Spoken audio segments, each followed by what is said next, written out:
picture. But the most important thing to realize is that the Lord does this because he sees our potential and he knows what he's put inside of us and he wants to bring that out. Yeah?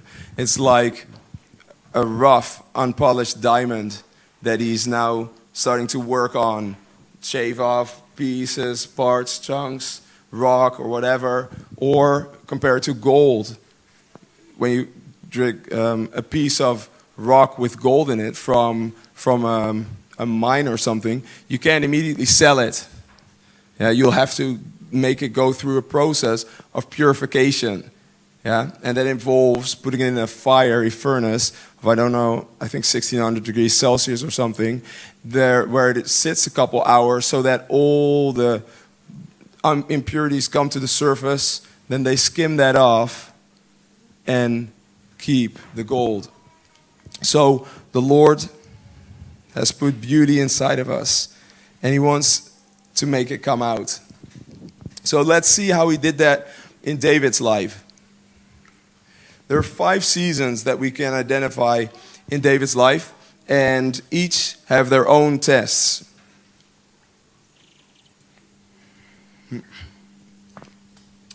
The first season is the Bethlehem season. We can find that in 1 Samuel 16. I'm not going to read the whole thing because that's going to be so much.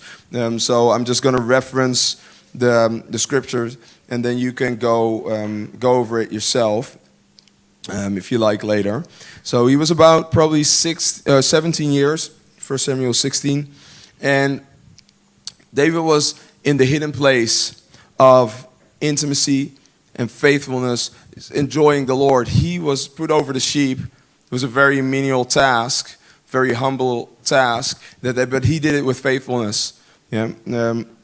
You see that he later, when he talks to Saul, tells how faithful he was in shepherding. He didn't run away when danger came, but he actually faced it. And he fought the bears and the lions, even though no one else was around. And he kept his heart pure for the Lord.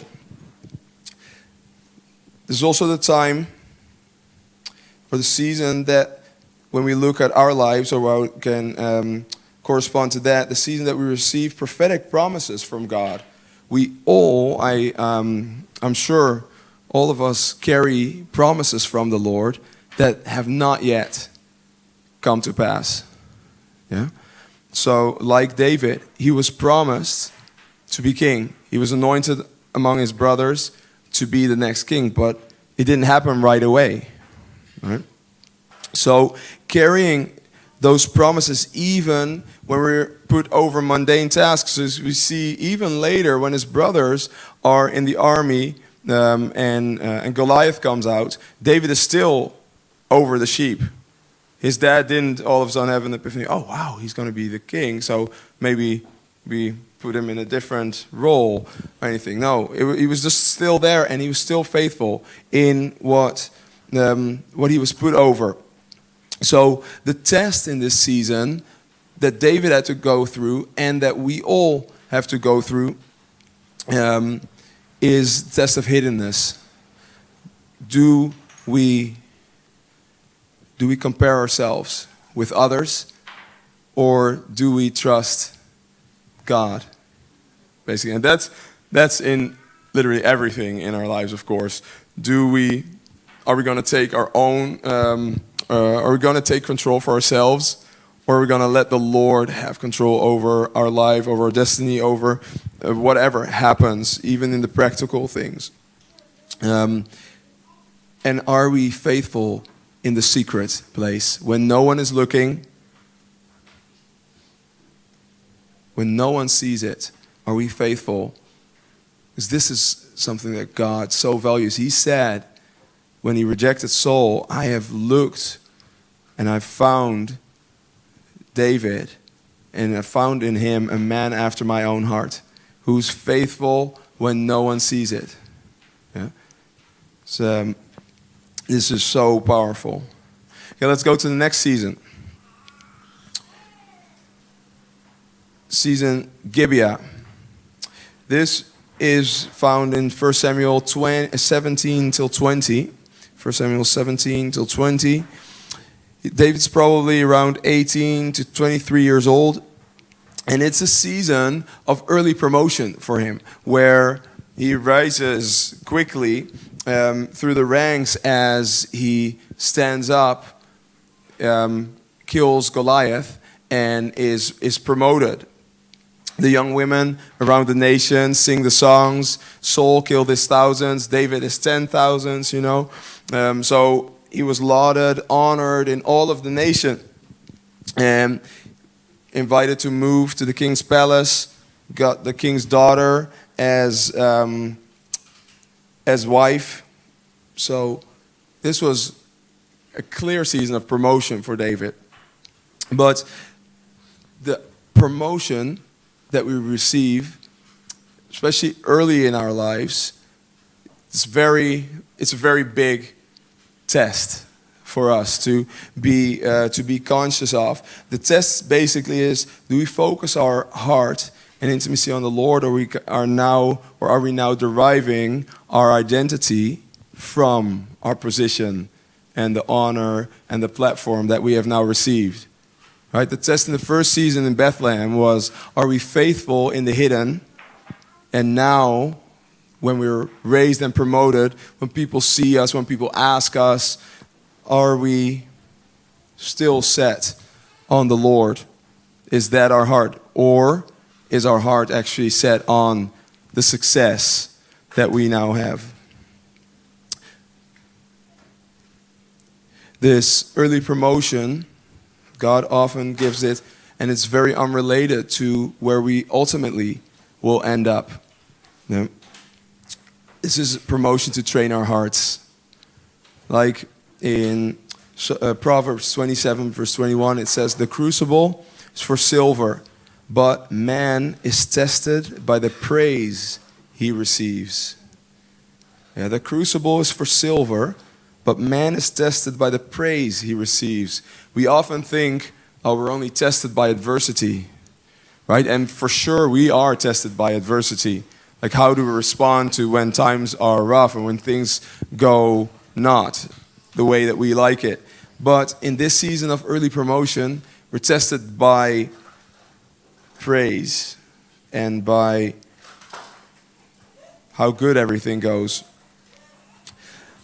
So be aware not to misinterpret this season when the Lord takes you in this.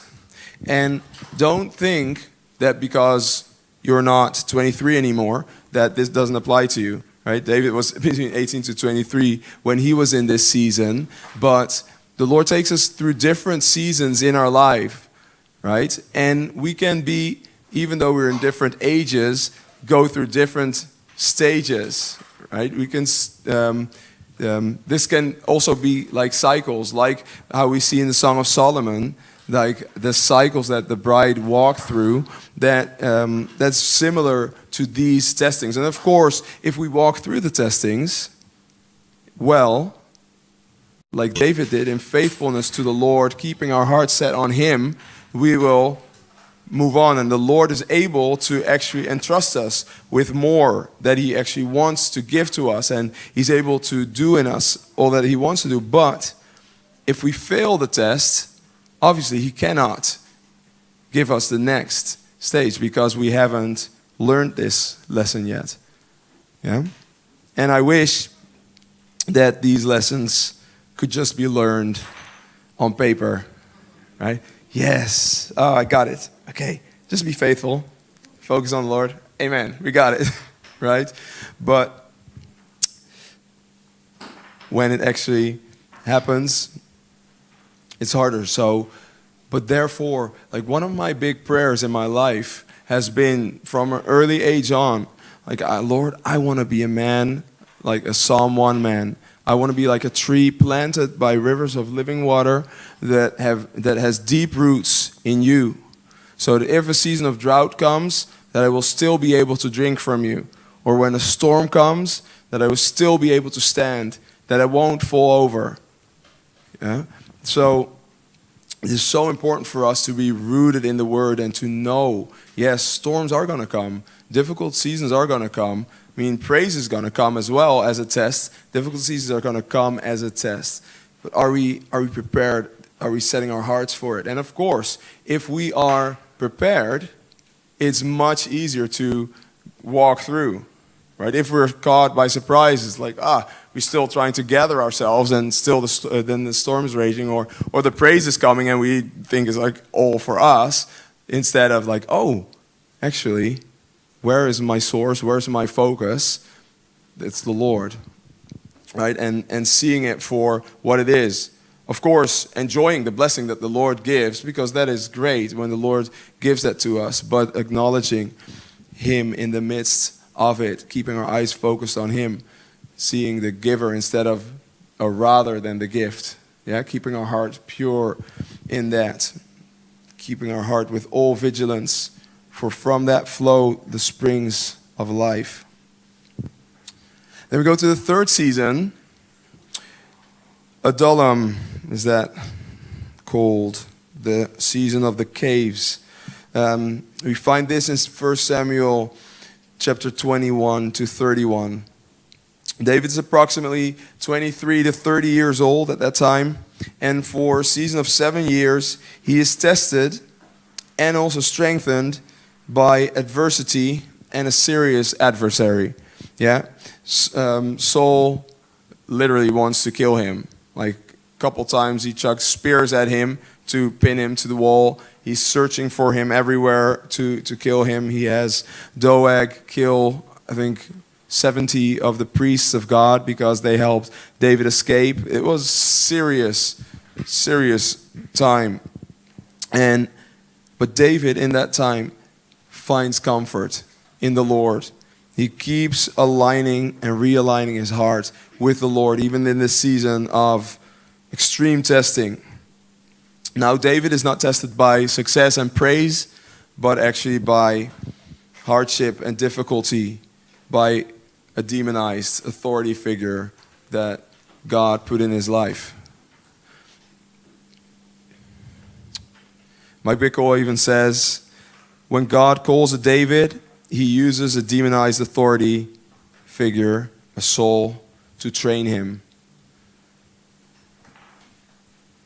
And one of the big testings, of course, is, do we trust God to fulfill the promises that He has given us?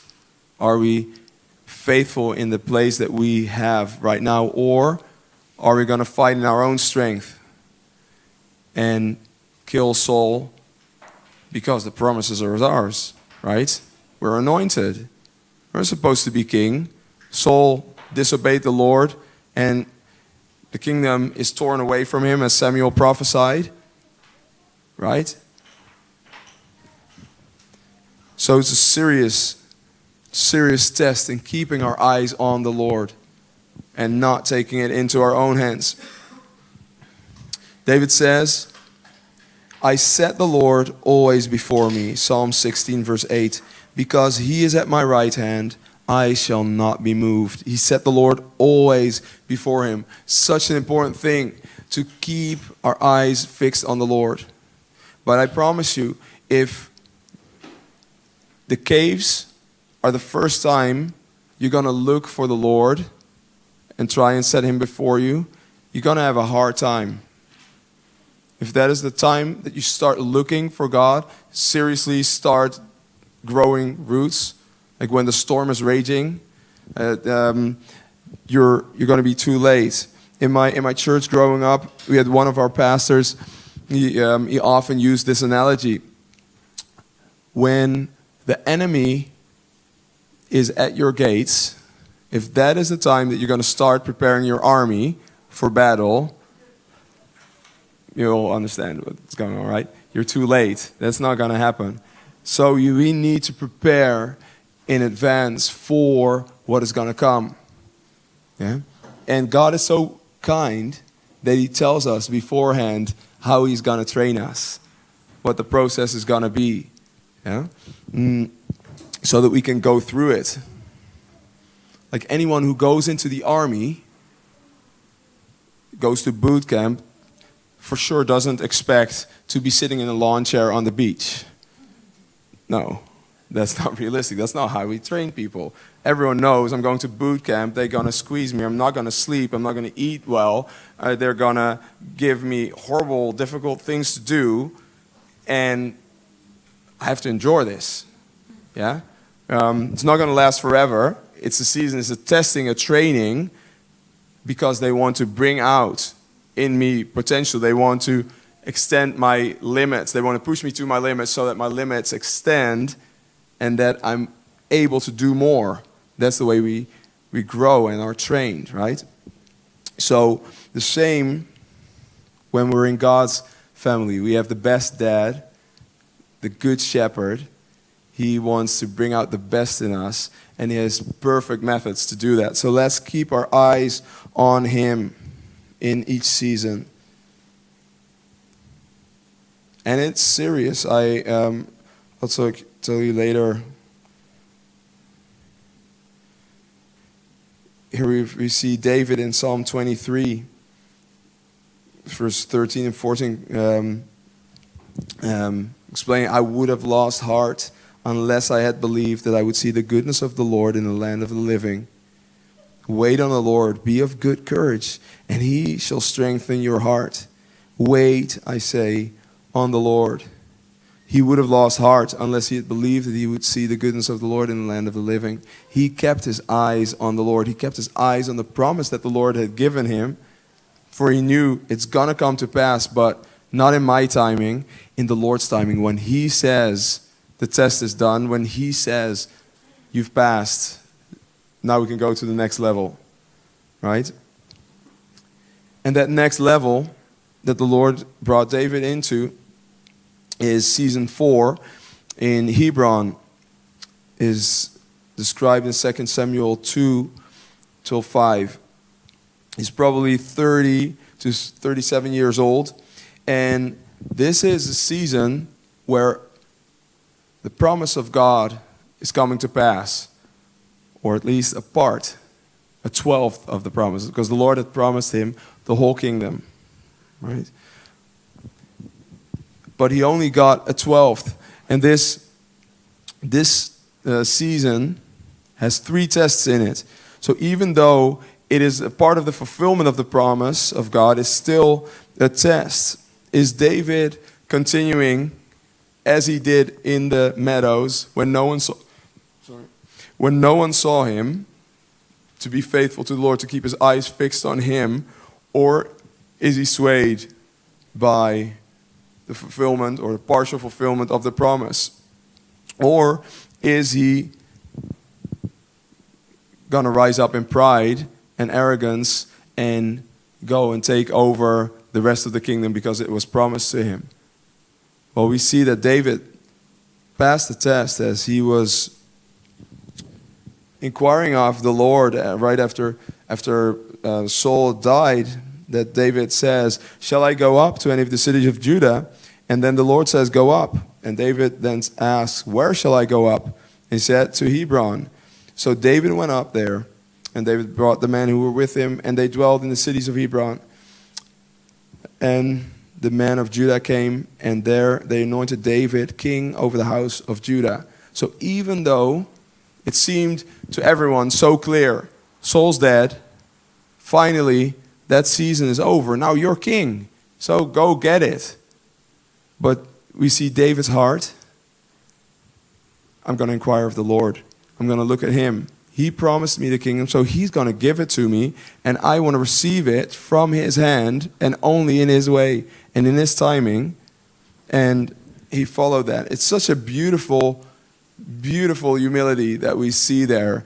I have to say that I want to be like David. Yeah, I mean, you see this. This is so beautiful. There's a saying that absolute power corrupts. Absolutely.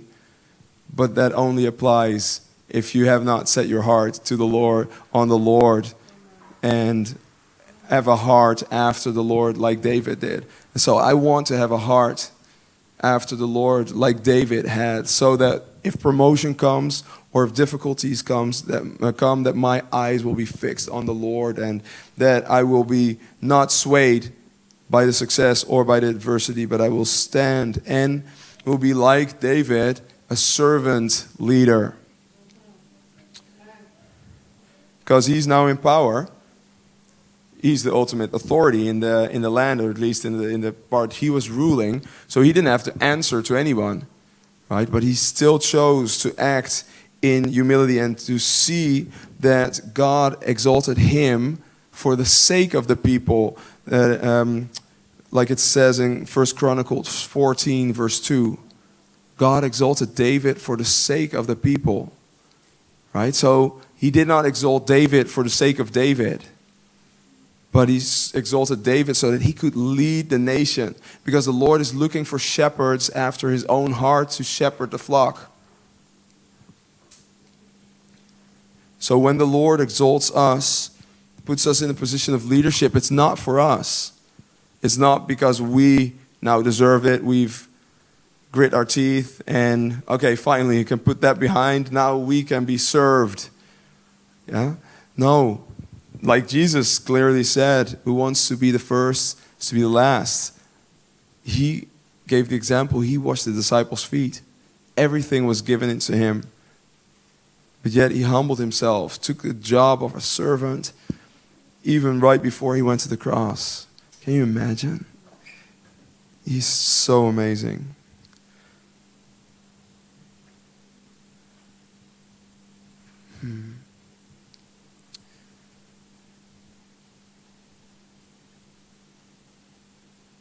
So is our primary identity still in God, or is it in the promise?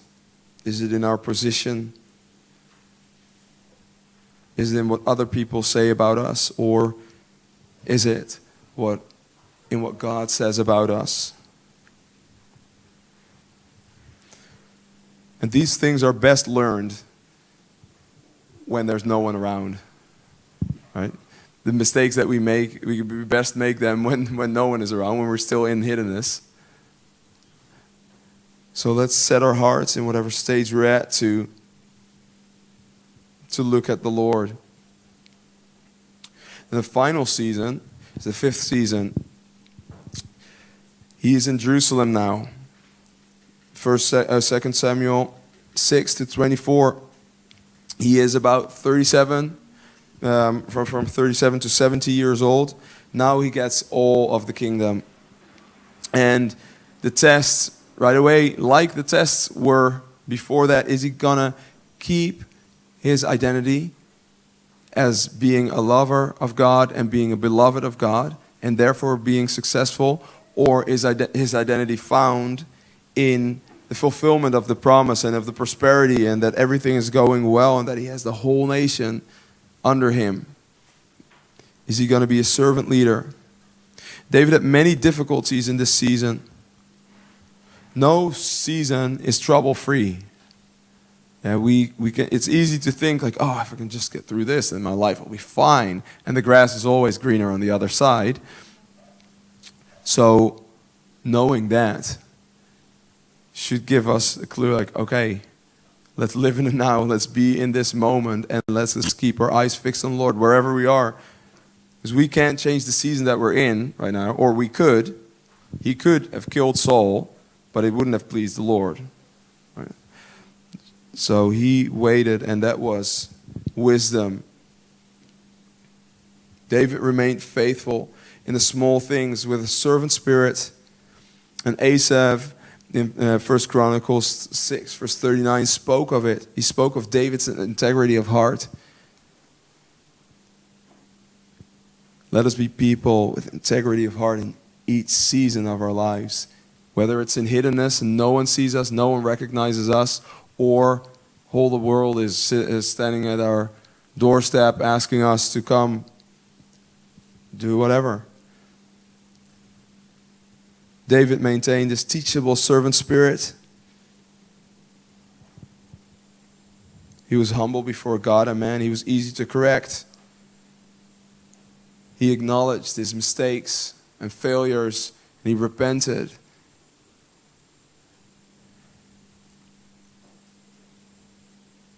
He proclaimed God's word publicly in all of his days in Jerusalem. He kept his eyes on the Lord. So God is looking for leaders and for people like David who possess a teachable servant spirit and a heart after God. Who still wants to be like David? Yeah, good job. Well, it's a very good thing. It's a very good thing to know too how the Lord led David and that he's the same yesterday, today, and forever. He's faithful to finish the work that he started in us, and it's most likely that he will take us through these same tests and seasons as he did David. One thing I really want to pause in. This is Matthew 11:6. You can look that up for a second.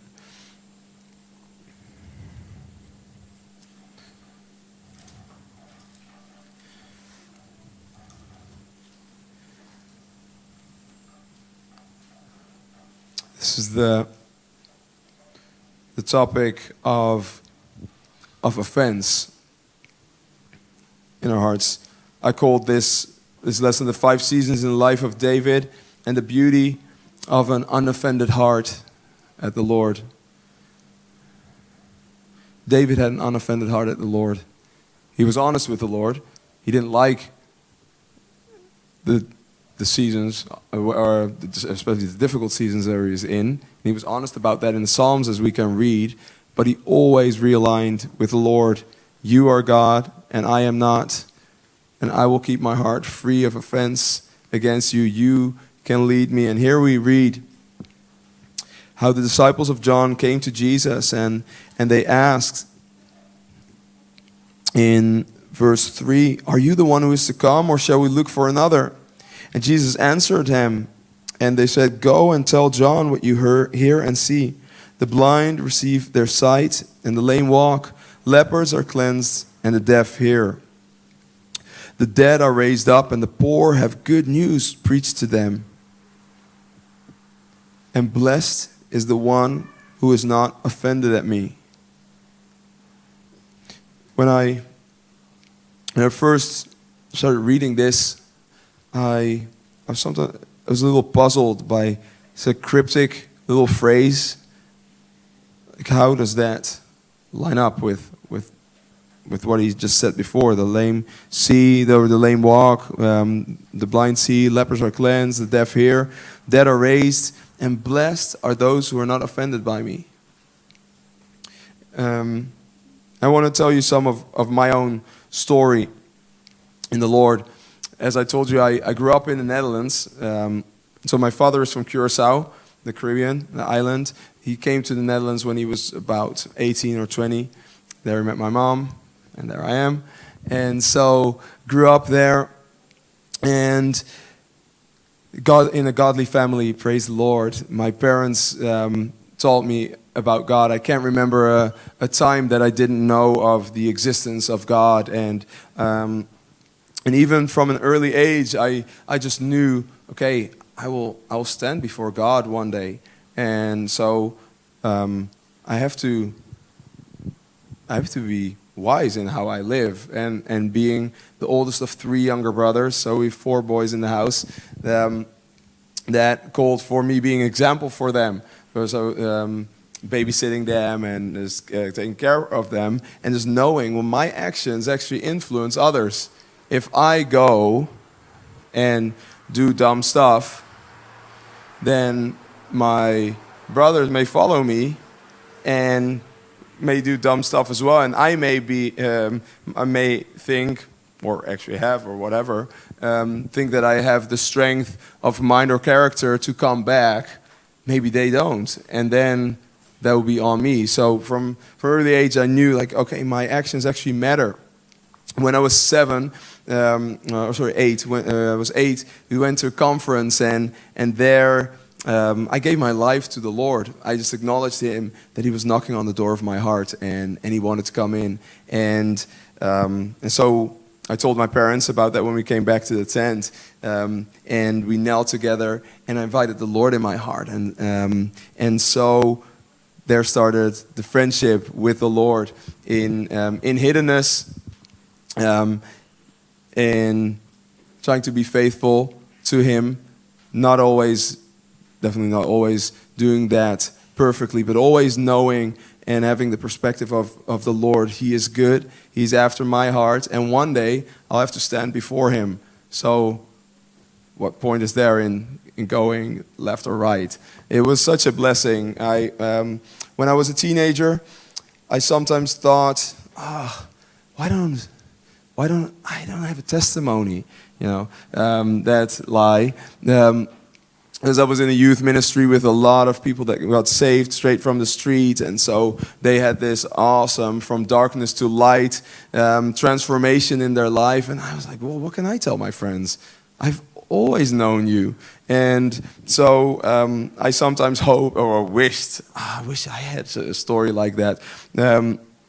But for so many years now, the Lord has grown in wisdom and perspective, and I'm just so thankful for the miracle that the Lord has done in my life to preserve me for all those years since I was that young and small growing up, because the devil is out to kill and rob and destroy everything and everyone, and he's after, especially the children, he's after everyone, of course. But the Lord was able to preserve my life, and this is so grateful for that, for having that that story in Him, and having grown roots in Him through those seasons, and not having to deal with the junk of a past. So it's such a blessing, yes.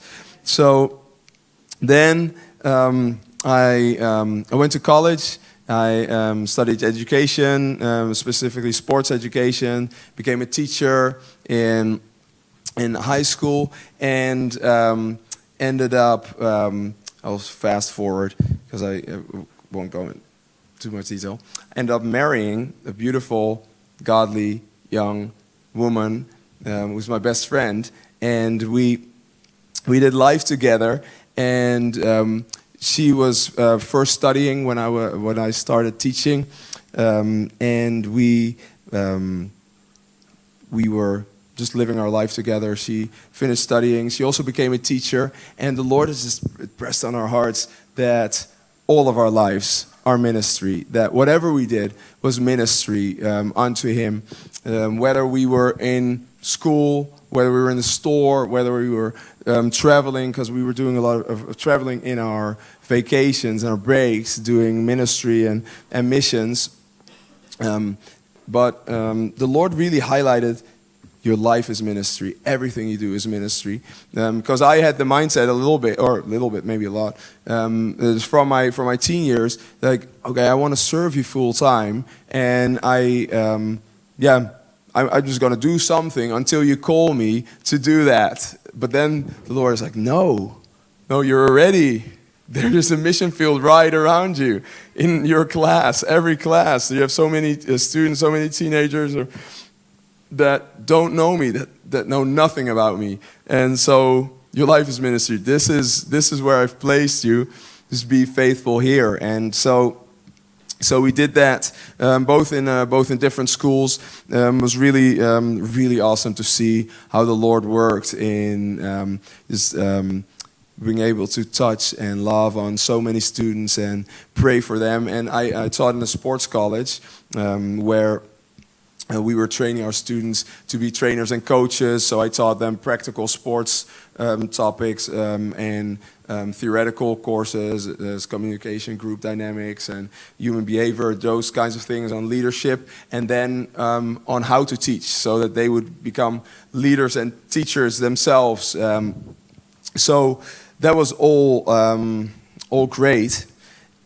And one of the best things was, because they were all athletes and doing sports, there were tons of injuries all the time. It was, of course, not great, but plenty of opportunities to pray for them, because so often, so he's, oh, my life is fine, I don't need prayer, but, well, my ankle is twisted. I don't believe in God, but yeah, if you to pray for me, that's fine. Like, okay, yeah, I believe. And so seeing the Lord do great and beautiful things in that season. And so anyhow, that was beautiful, just being faithful in that where the Lord had called me there, and enjoying it a lot because I just love people and love touching their hearts. So then we did, as I said, several trips, missions trips, mostly short term because, of course, we were teaching in school, so we used our breaks and vacations to go and travel. So then in the summer of 2010, we ended up going on the biggest mission trip that we had done so far. And Alyosha said, like, hey, why don't, because we had one of our bucket list dreams was to drive around the world in a Jeep. But of course, that takes a lot of time and money. So we decided, that dream will have to wait. But she came up with, hey, why don't we just drive around the Mediterranean from the Netherlands? That's pretty doable in 6 weeks. We looked at it. There were some nations that we couldn't go through in Africa, so we decided to go the other way around and visit missionaries in the nations that we were traveling through, praying for them, encouraging them, and praying for whatever Jesus had on his heart for these nations, and praying for his return as we're just seeing ourselves as end times John the Baptist of a couple of those that the Lord had called to go prepare the way for him as he is raising up many to do. And so we set out, we drove through Germany, Austria, Slovenia, Croatia, Serbia, Montenegro, Kosovo, Macedonia, and Greece. Met beautiful people everywhere, and then we went into Turkey and Syria. And as we left Damascus, happened what I had definitely not expected. We were leaving very early in the morning to make sure to avoid the rush hour because the traffic is so crazy there. We ended up on the highway on what actually is called the King's Highway. Interestingly, that's the way where, if you're familiar with the passage in Isaiah 19, where it speaks, and several passages in Isaiah speak of the King's Highway, the highway between from Assyria to Egypt, with Israel in the midst of it. A lot of prophetic significance there that we were just praying into. We were on that road, and actually also the road where Paul had his encounter with the Lord, but he was going north to Damascus, we were going south to Jordan. And all of a sudden there's this big semi that crosses the highway as I'm passing another semi, and we're on our motorcycle. Either way, in a car, I couldn't have done much anyways either.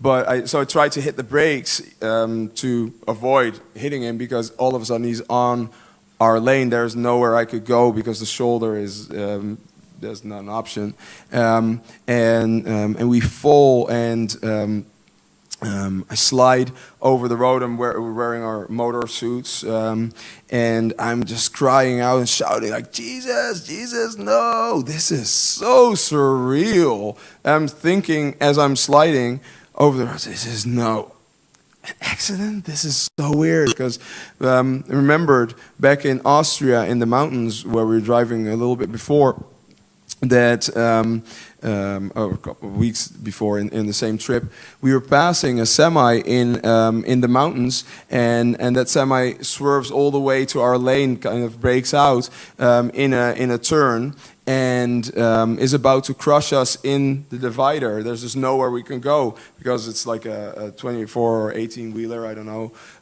long.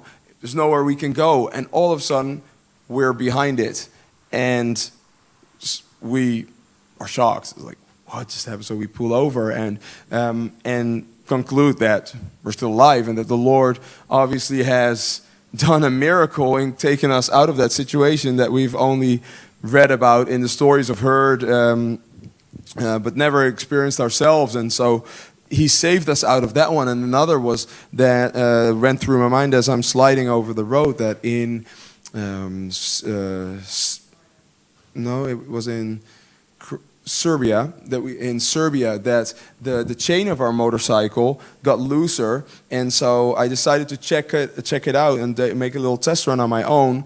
And as I do that, it actually falls off, and the rear wheel gets stuck. But because I'm just driving on my own, I'm able to keep it steady and then fix it, and so we're safe there. So those two things are going through my mind as I'm sliding over. How can this happen? You saved us in Austria, you saved us in Serbia, and now here this happens. Like, this is just so weird.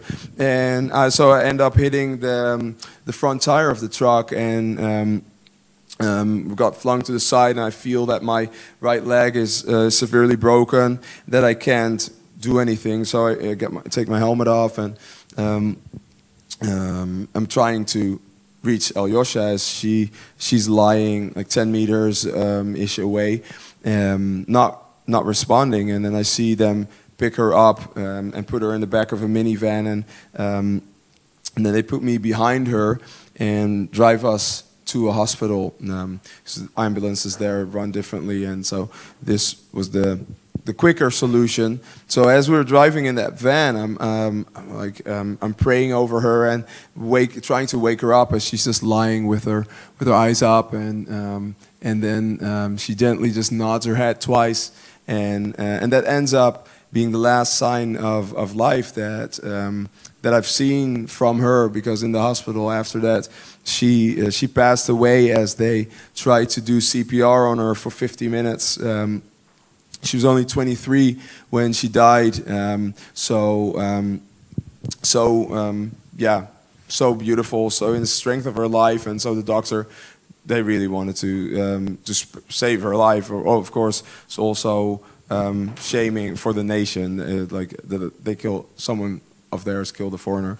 But as he came to my bed, finally I found out that, because I asked him, like, hey, what happened? Because I kept asking everyone, but no one would say anything, because it's very impolite to give bad news in that culture. So they would all say, oh yeah, she's fine. I'm like, what are you talking about? This is of course she's not fine. Like, but so I'm asking him, how's she doing? And he starts crying and telling me that he wasn't able to save her life. And so very, very long story. I can talk for hours, but at first I was like, no, this is not going to be the end of the story, because we talked about these things, and we calculated the risk. We wanted to give our lives for the Lord as He gave His for us. So if that was what it could come down to, then we hope to be counted worthy to be able to give our lives for Him. But we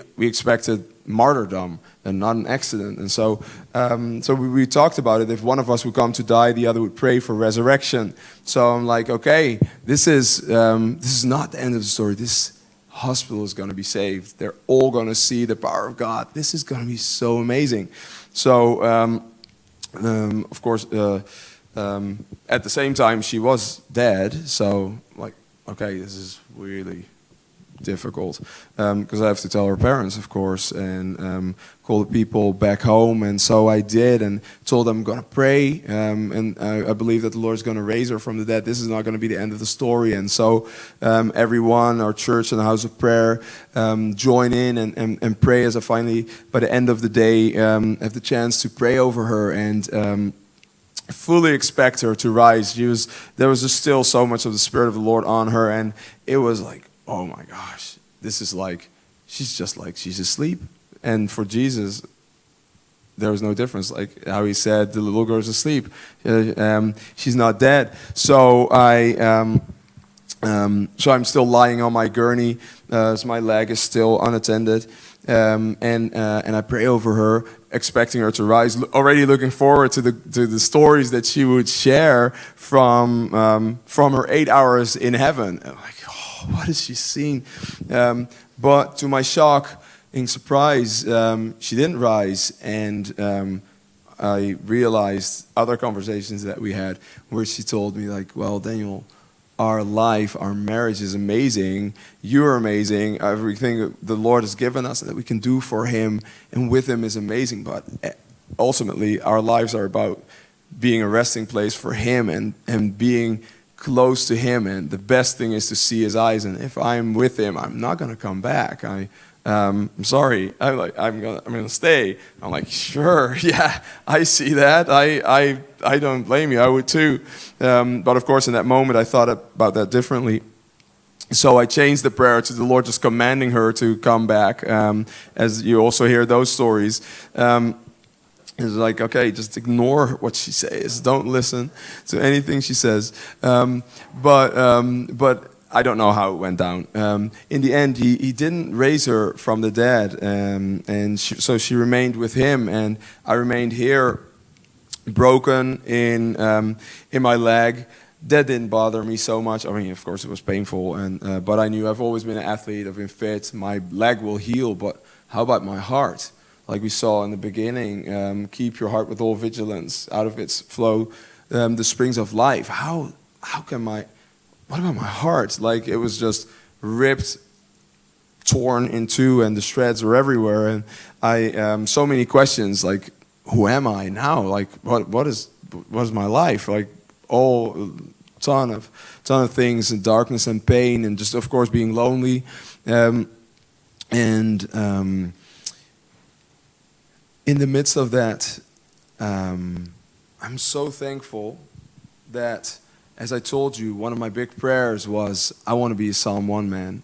I want to have roots in you, so that when good times come, when fruit comes, great. When droughts come, that I can stand. When storms come, that I will not fall over. And this was definitely the biggest storm that I've ever had to stand through. And I found that I didn't fall over. I found that my perspective of the Lord, that He's good and faithful and kind and just, that but that He is actually God, and that I am not. Even though I disagreed with His strategy, because in my estimation, and my strategy, it would have been much wiser for Him to raise her from the dead, so that the whole hospital would have seen, so that all of the Netherlands, everyone who knew us, and all our students would come to know the Lord, and that we could keep doing what He called us for.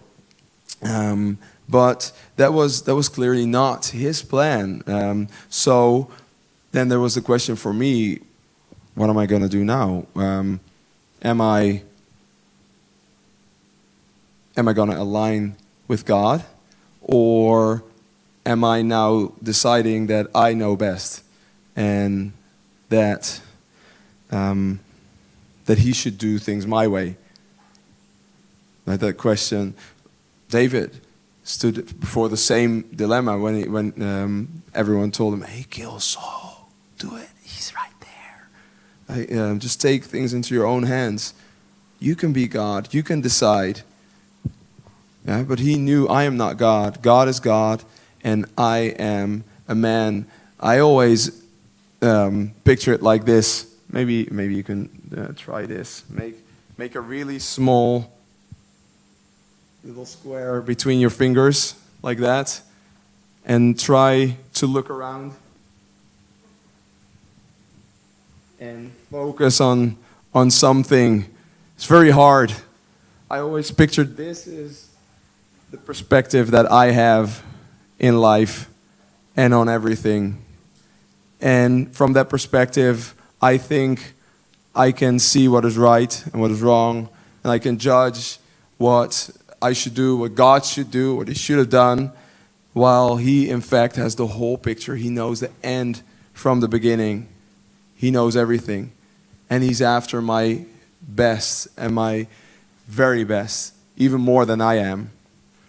Right?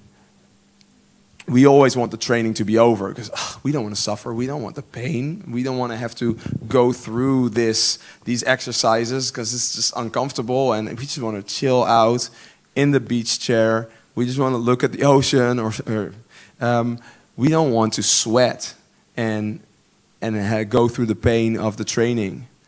We just want that to be over. But I decided, God, you're God, and I am not. And my perspective is super limited.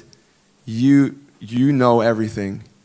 and I have trusted you so far throughout all these seasons of my life, and you have been faithful, and I trust that you're still faithful now, and that even though I honestly, I didn't agree, I didn't like it at all, I wanted to be with him too.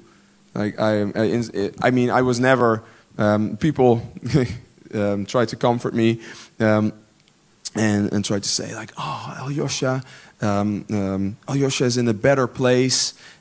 She's with the Lord. She's doing fine. Don't worry about her. And I'm like, what are you talking about?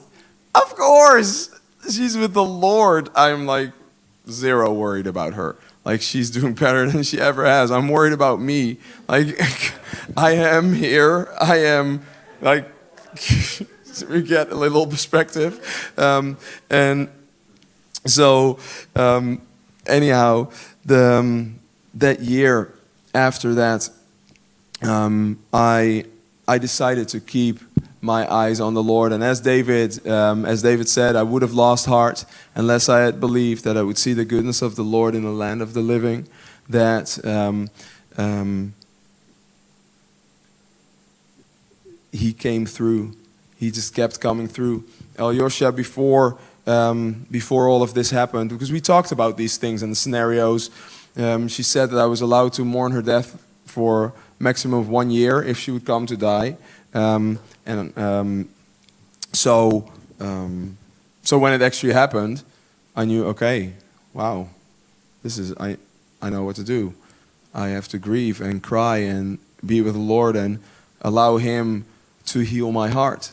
And clearly, after the year or in the future, the Lord has things for me that I have to do and have to walk in, and He did not spare my life so that I would then be a miserable wreck, limping around through life, being bitter and grieving. And so I knew the biggest thing in this season is to heed the advice that Jesus gives to the disciples of John, to tell John, blessed is he who's not offended at me. Blessed is he who does not think he knows better than the Lord and does not align with the Lord and His plans, but wants the Lord on our side. And of course, the Lord is on our side, but in many situations, that is not the question that is being asked. So when I was wondering, like, well, how could I be offended at the Lord? You're good. I don't know how I can be offended at you. It's very easy, obviously. And you probably figured that out maybe sooner than I did. That it is actually easy to be offended at the Lord when things don't go your way, when you don't get the promise that He's promised you, or when others mistreat you, or when things just go wrong, or whatever happens. It's so easy to be offended at the Lord and to start hardening your heart. In the NIV translation it says, blessed is he who does not fall away on account of me. And that is actually what is leading to.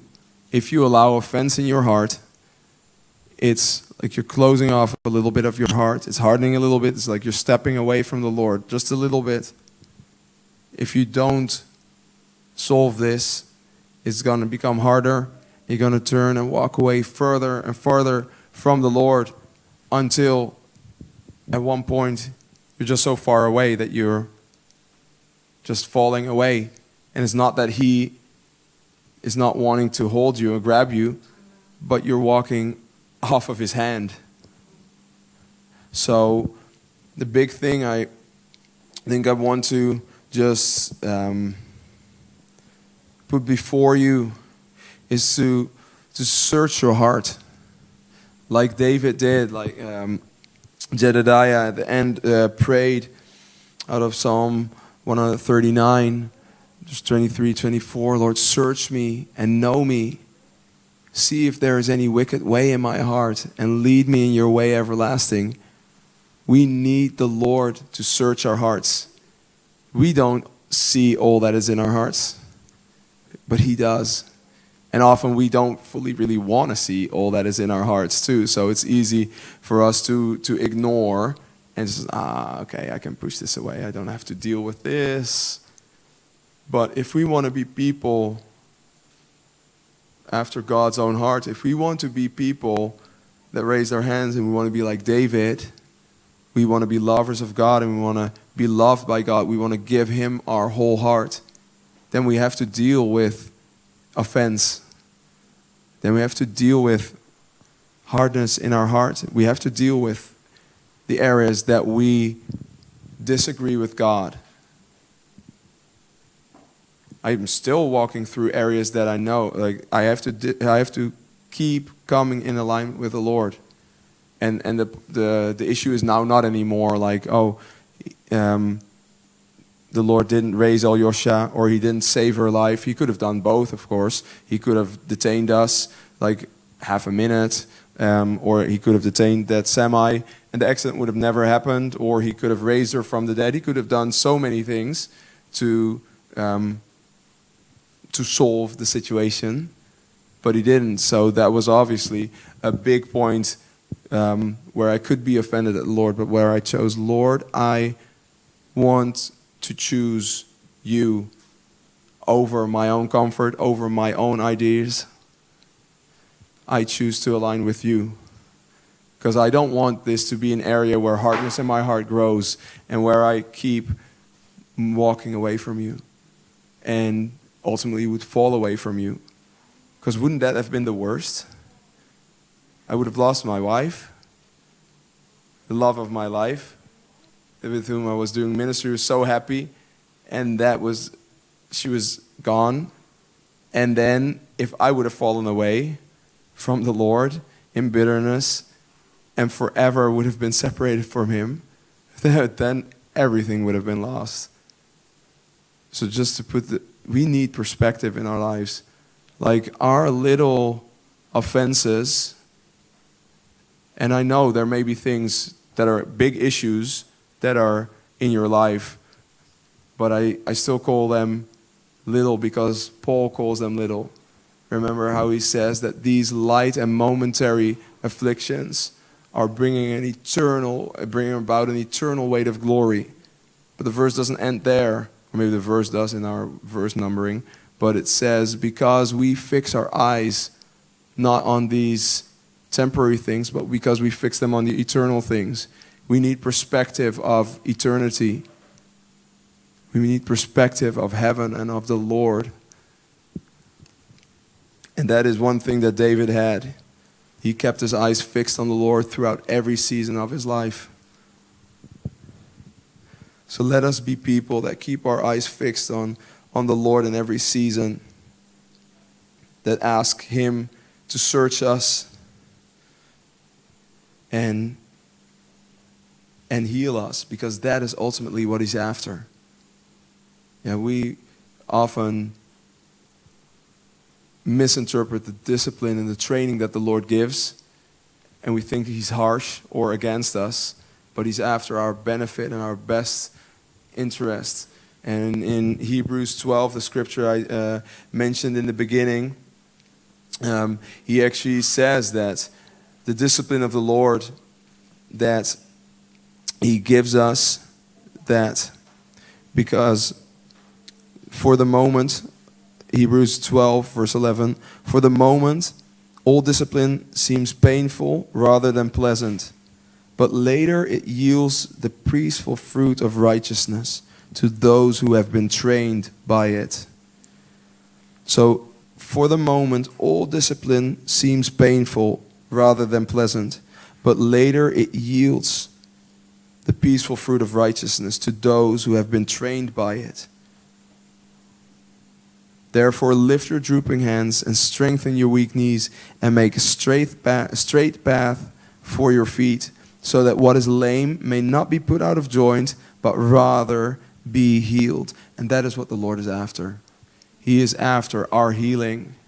He is after the strengthening of our weak knees, the lifting of our drooping hands. He's after our best. He's after us seeing him for who he is and seeing ourselves for who we are, his beloved. His delight is in us. So he's never going to let us go. He's not going to let us off the hook for offenses in our hearts. He's going to keep knocking on the door. But if we keep it closed, he can't do anything. And I knew that. Lord, I have to keep opening my heart, but this is so painful. You all know if you've fallen and you have a wound, you don't want anyone to touch it because it hurts. But there is no way for the wound to heal unless it's being cleaned. The stones or the whatever is in there is taken out, is disinfected and bound up properly, and then cleansed every so often. But all that hurts. It's painful. So we rather do, no, don't touch. This hurts. But if we don't allow the Lord to heal that, the same would happen with any physical wound that we'd have. It would start to fester and become a serious infection and would ultimately cause our death. And we may, at times I knew I could, right after the accident happened, I could have run. I knew sin is no issue, or no, it's an issue, but it's not an option, because that would be so dumb to walk away from the Lord now. I just want Alyosha's death to bear as much fruit for the kingdom as possible. So there were all these opportunities for me to minister and to be busy. But I knew, no, this is not what I'm supposed to do right now. I have to sit here and let the Lord heal my heart. I'm not supposed to just cover it and pretend all is well. And even though I have a heart that is not offended at the Lord and is not angry at the Lord, which is great and which is a beautiful testimony for people to hear, but if I don't allow the Lord to heal this really deeply, then it's just going to stay there and fester, and then it is going to break out at one point, but in a way worse manner. So what I decided to do, I was going to just take the opportunity. Everyone knew that I was broken because my leg was in a cast. I was in the wheelchair for about half a year. Took a year to walk without crutches and supports. So everyone could clearly see I was not doing okay. So I was like, okay, this is perfect. No one is expecting anything of me than to just sit on my bed and just cry and be with the Lord. And he has just been so kind and faithful to arrange everything that I could actually do that. That my job, they didn't require anything of me other than coming in once a week to have coffee or tea with them, so that you could stay connected. And they still paid me 100%. Like a couple of good friends that took me into their house. They moved their kids around so that they could give me a place to take care of me.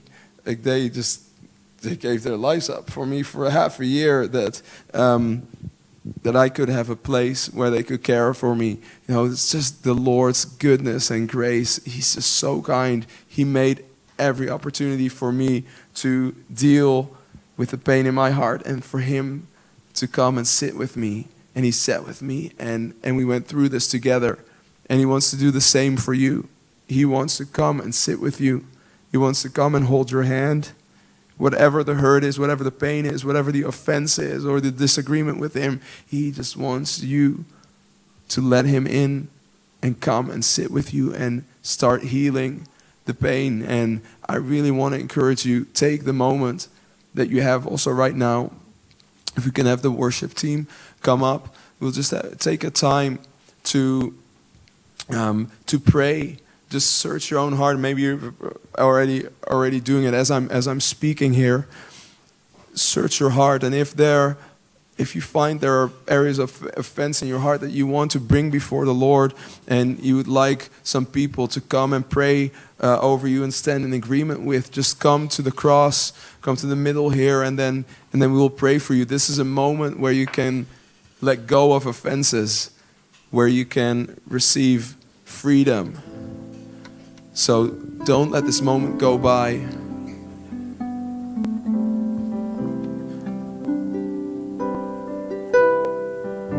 Lord. We thank you for your kindness. We know, and I know, I never deserved anything. Lord, you are God and I am not. I never deserved your salvation. I never deserved the family that I was grown up in and born in and raised in that told me about you. I never deserved, Lord, my schooling. I never deserved Alyosha. Lord, it was all your grace. I never deserved the healing that you gave after she died. Lord, it was all your grace. I want to keep perspective in my life. Lord, and I want to pray right now for everyone in this room. Would you give us perspective? Would you come, would you search our hearts and see if there are offenses in it? If there is any wicked way in our hearts, Lord Jesus, would you bring it to the surface? We thank you for this moment, Lord Jesus, to come into freedom, to come in alignment with you and see that you're so good and so kind, that you are after our hearts. You are so faithful. You're so kind and so good. You're beautiful, Lord.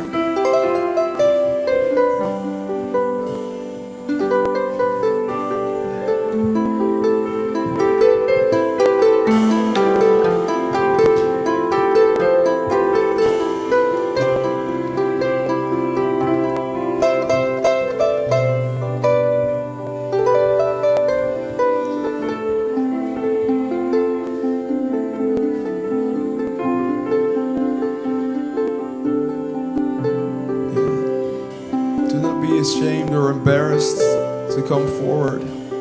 This is a brave and a good thing. The Lord is calling you today. My son, my daughter, come to me. Open your heart also in that place where it hurts. I know you want me. I know you desire me. And I want all of you. Also that area of hurt, so come to me and let it touch you. Let me heal you.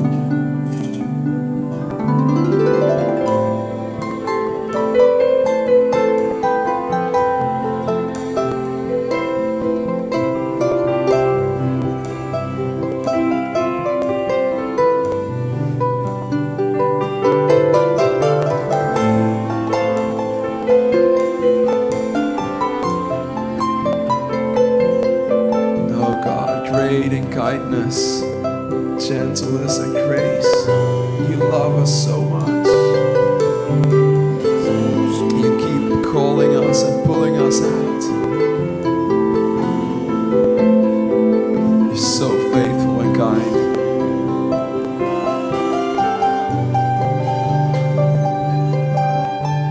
Search me and know me. Search me and know me. Here's my heart, Lord. Here's my heart, Lord. Search me and know me. Search me and know me. Here's my heart, Lord.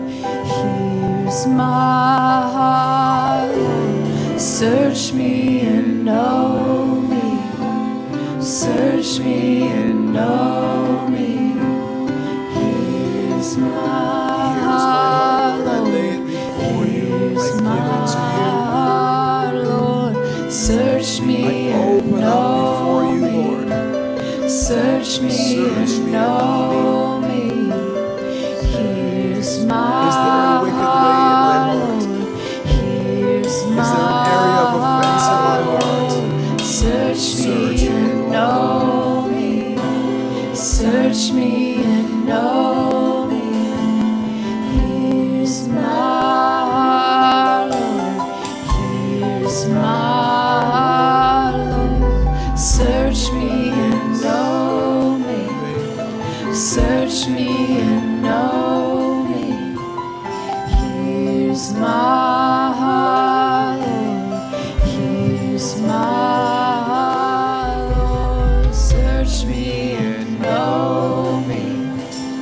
Search me and know me. Here's my heart, here's my Lord. Search me and know me. Search me and know me. Here's my heart, here's my Lord. Search me and know me.